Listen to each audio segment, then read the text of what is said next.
Hello friends, इस video में हम लोग देखते हैं कि मिसिंग ऑर्डर होता है। जब मैंने इसे पिछले वाले वीडियो में देखा था कि जब से डबल स्लिट मिले में तो इंटरफेरेंस भी बनता है और डिफ्लेक्शन पैटर्न भी बनता है। तो शेप कौन सा डिसाइड करता है, यहाँ पे देखिए शेप हमने देखा था कि शेप कौन डिसाइड करता है, तो ये डिसाइड करता है, ये डिफ्लेक्शन पैटर्न में।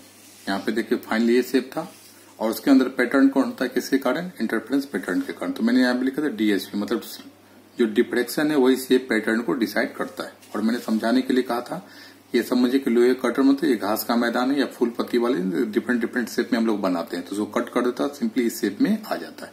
ये केवल शेप है, रेड पेन वाला जो हमने दिखा रहे हैं ये केवल शेप है, लेकिन पैटर्न इस तरह का बना हुआ है।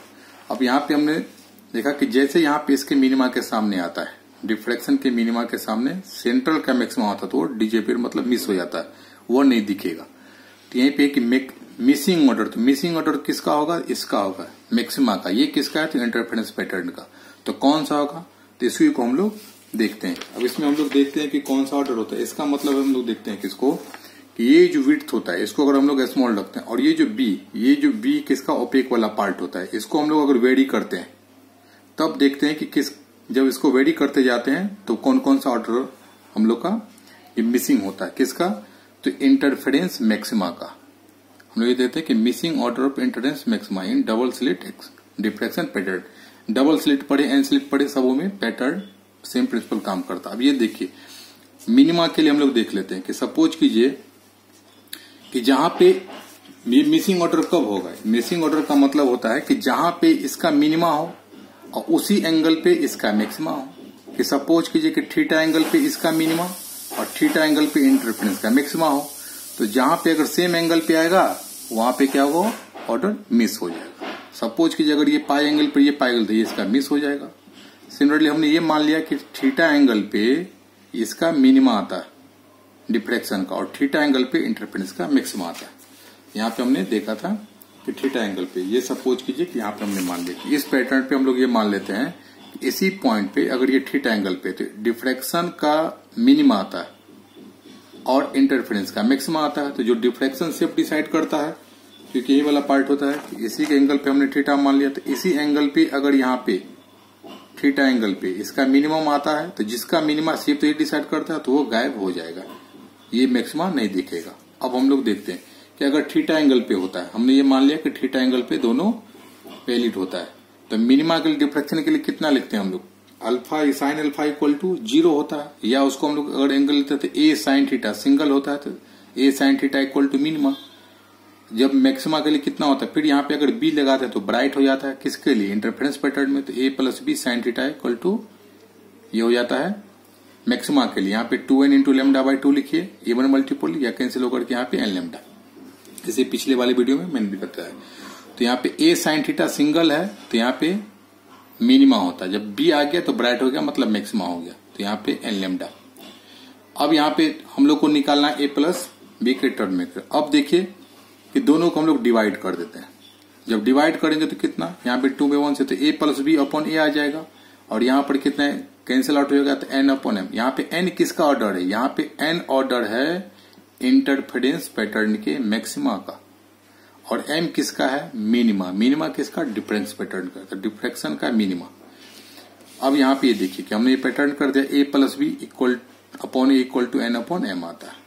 अब इसको हम लोग चेंज करते हैं, अगर मान लीजिए एक को कांस्टेंट बी को चेंज कर दिए जाते हैं, तो A plus B upon equal to ये आता है। मेरे पास आ गया क्या फॉर्मूला, कि A plus B upon A equal to आता है एन अपॉन एम आ जाता है। यही मेरे पास यहाँ पे आके मैंने लिख दिया ए प्लस ये वाला A plus B upon A equal to N upon N, इसी को हमने यहाँ पे लिख दिया।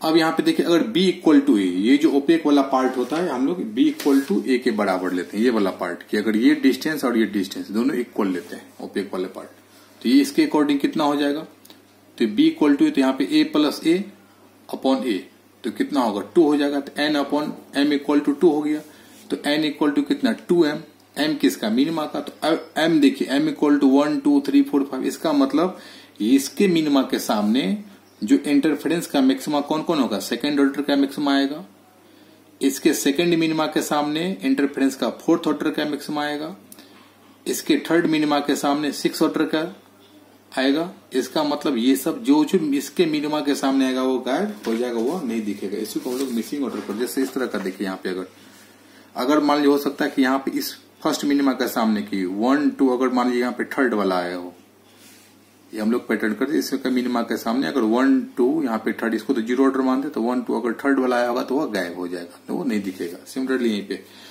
कि फर्स्ट मिनिमा के सामने जो आता है सेकेंड ऑर्डर का मैक्सिमा तो वो नहीं दिखेगा, सेकेंड मिनिमा के सामने डिफ्रैक्शन का मिनिमा के सामने फोर्थ ऑर्डर का आएगा तो वो नहीं दिखेगा, थर्ड के सामने दिखेगा, तो इस तरह से नहीं दिखता है। इसका मतलब second fourth six eighth order नहीं दिखेगा। फिर अगर हम लोग चेंज करते हैं b इक्वल टू 2a कर देते हैं, तो b इक्वल टू 2a कर देंगे तो कितना n upon m equal to 3 आ जाता है। यहां से 2a कर देंगे तो कितना 3 अपॉन 3, तो n upon m equal to 3, तो n इक्वल टू कितना 3m। फिर अब m का वैल्यू यहाँ पे पुट करते हैं, m इक्वल टू 1 2 3 कर देंगे तो n इक्वल टू कितना होगा 3 into 1 3, 3 into 2 6, 3 into 3 9 and etcetera. इसका मतलब ये कौन कौन सा ऑर्डर होगा, तो इसके फर्स्ट के सामने थर्ड वाला गायब हो जाएगा, डिफ्रैक्शन का जो सेकेंड मिनिमा उसके सामने इंटरफेरेंस का 6 ऑर्डर का मैक्सिमा आएगा। फिर यहाँ पे इसके डिफ्रैक्शन के थर्ड मिनिमा के सामने डिफ्रैक्शन इंटरफेरेंस का 9th ऑर्डर का मैक्सिमा आएगा। इसका मतलब ना थर्ड दिखेगा, ना 6 दिखेगा, ना 9 दिखेगा एंड सो ऑन। इस तरह से हम लोग मिसिंग ऑर्डर निकाल सकते हैं। इसका मतलब ये हो जाता है, अब देखिए कितना पैटर्न हम लोग को दिखेगा। अब यहाँ पे देखिए कि जब यहाँ पे इस वाले में देखिए कितना पैटर्न हमको दिखता है, सेकेंड फोर्थ 6 ऑर्डर नहीं दिखता है, इसका मतलब यहाँ पे एब्सेंट हो जाता है।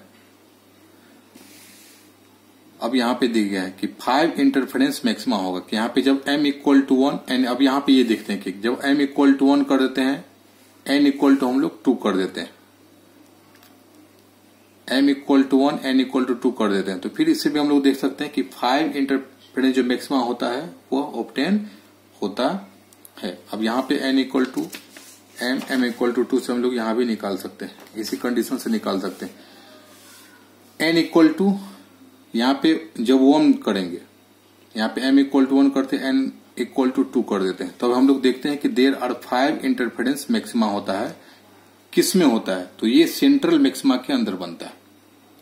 सेंट्रल मैक्सिमा के अंदर कितना बनता है कि 5 इंटरफेरेंस पैटर्न बनेगा। फिर सिमिलरली जब m इक्वल टू 1 कर देता है, m किसका मिनिमा होता है, किसका सेंट्रल मैक्सिमा का, तो n इक्वल टू कितना हो जाएगा यहाँ पे 3। अब इसके अकॉर्डिंग यहाँ पे देख लेते हैं, इसे समझाते हैं। जैसे n इक्वल टू कितना होगा 2m हो गया, तो जब m इक्वल टू 1 कर देते तो n इक्वल टू कितना 2 हो जाता है, तो 2 हो गया। इसका मतलब यहाँ पे 2 इंटरफेरेंस बनेगा, तो दोनों तरफ बनता है।